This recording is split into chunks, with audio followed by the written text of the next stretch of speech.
Aujourd'hui, nous mettons en lumière 13 figures féminines médaillées d'or ou de l'indépendance qui ont contribué à l'histoire politique du Mali. 1. Kadia Mariko 1906, ménagère, fille de Boua Mariko et de Soundié Diarra, épouse de Samba Traoré, premier militant de l'USRDA.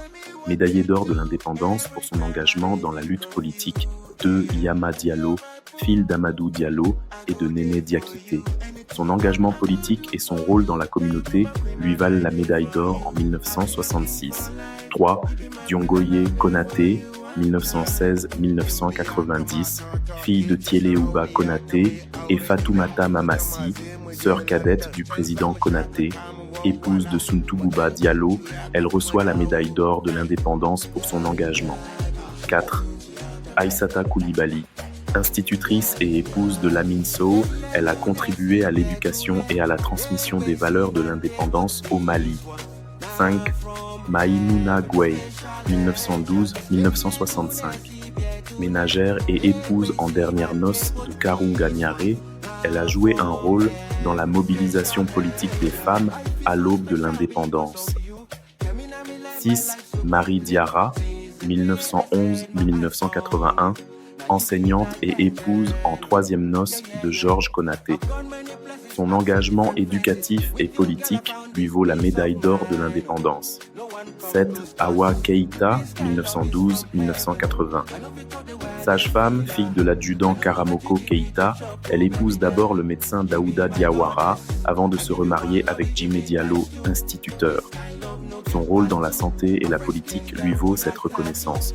8. Sira Koy Diallo, 1917-1990. Ménagère, elle a joué un rôle clé dans l'organisation des femmes et la transmission des idéaux de l'indépendance. 9. Aïe Diallo, 1916-1963. Ménagère et épouse de Masséré. Diallo, notable. Elle reçoit la médaille d'or de l'indépendance pour son implication politique. 10. Badanouma Coulibaly, 1873-1969. Surnommée la mère du RDA, elle est la fille de Bandougou Coulibaly et épouse de Baba Boré. Son engagement dans la lutte pour l'indépendance lui vaut la médaille d'or. 11.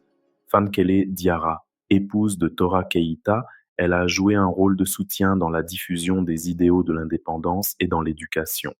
12. Wan Fanta Sangaré, institutrice, elle a œuvré pour l'éducation des jeunes filles et l'émancipation des femmes à travers l'école. 13. Sow Mariam Gano, 1912-2012. Institutrice, son engagement dans l'éducation et la formation des générations post-indépendance lui a valu une place dans l'histoire. Ces femmes ont marqué l'histoire du Mali par leur engagement dans l'éducation, la politique et la société. Leur combat continue d'inspirer les générations d'aujourd'hui. Quelle femme malienne vous inspire le plus? Dites-le en commentaire.